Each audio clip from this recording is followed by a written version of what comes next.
জীবিকা অর্জন করতে গিয়ে প্রাণ গেল বাঘের মুখে। দিন এনে দিন খাওয়া মানুষগুলোর জীবিকা অর্জনের কারণে যেতে হয় জঙ্গলে। আর ঠিক সে সময়ই ঘটল অঘটন।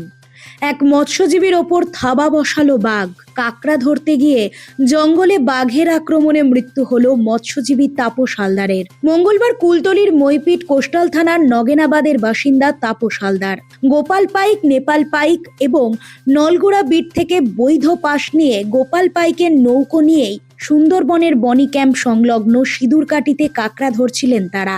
শুক্রবার বিকেলে নৌকা থেকে তাপস হালদারকে নিয়ে যায় বাঘ। পিছনে তাড়া করলেও শেষ পর্যন্ত বিফলে যায় অন্যান্য মৎস্যজীবীদের চেষ্টা।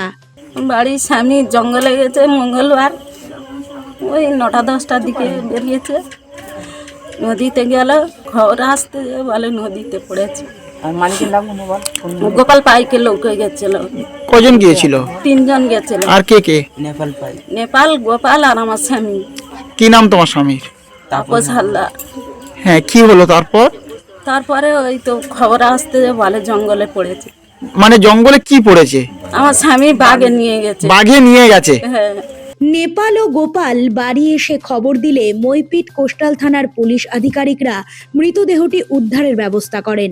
শুক্রবার রাতে মৃতদেহ পরিবারের হাতে তুলে দেন আধিকারিকেরা। দুঃখের কারণ, গত মঙ্গলবারে আমার বাড়ির প্রতিবেশী এক ভাই নাম তাপস হালদার নদীতে কাঁকড়া ধরতে গেছিল।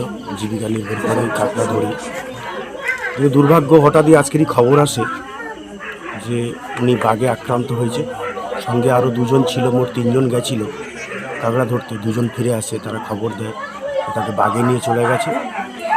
খুব গরিব মানুষ এরা, যতক্ষণ জঙ্গলে মাছ কাঁকড়া ধরে ততক্ষণ এদের সংসার জীবিকা নির্ভর হয়।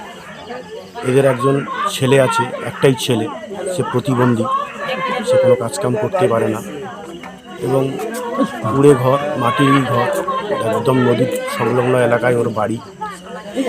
তো আমি দুঃখের সহিত জানাচ্ছি সরকারের কাছে, যাতে করে এই ফ্যামিলিটা সুযোগ সুবিধা সরকারিভাবে পায়।